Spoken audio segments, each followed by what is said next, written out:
আজ তোমাদেরকে এমন এক ক্যাফের খোঁজ দেবো যেখানে তোমরা ব্রেকফাস্ট থেকে ডিনার পর্যন্ত উপভোগ করতে পারবে অথেন্টিক কিছু ভেজ খাবার।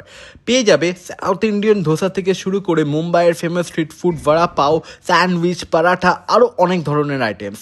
তো রিসেন্টলি বাবাকে নিয়ে চলে এসেছিলাম গলফ গ্রিনের সামনে ক্যান্টিন 601-এ to try some of their menus. প্রথমে আমরা ট্রাই করলাম ধনিয়া মশলা ধোসা, যেটা খেতে দুর্দান্ত লেগেছে।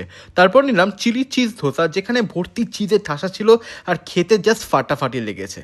তারপর ট্রাই করলাম মুম্বাই ফেমাস ভাড়া পাও, জাস্ট অসাধারণ। নেক্সট ট্রাই করলাম লাচ্চা পরাঠা চিলি পনির কম্বো, উফ, it just has satisfied my soul. Then বাবা ট্রাই করলো এই উইট আলু পরাঠাটা, যেটা অনেকটা ইউনিক লাগলো। আর লাস্টে ট্রাই করলাম বোম্বে গ্রিল স্যান্ডউইচ আর পাপড়ি চাট। সবকটা আইটেমসই দুর্দান্ত লেগেছে, নো ডাউট খুবই ভালো ছিল, আর সবকটা প্রাইসই রিজনেবলের মধ্যে। তো জানা গেল ফুড ডেলিভারি অ্যাপস ছাড়াও যদি 2 কিলোমিটার রেডিয়াসের মধ্যে তোমরা কোনো খাবার অর্ডার করতে চাও, ওনারা সুন্দর প্যাকেজিংয়ের সাথে ওনারা প্রোভাইড করে দেবেন। আর যদি ব্লগটা ভালো লেগে থাকে লাইক কমেন্ট শেয়ার করে দিও। দেখা হচ্ছে নতুন আর একটা ব্লগে।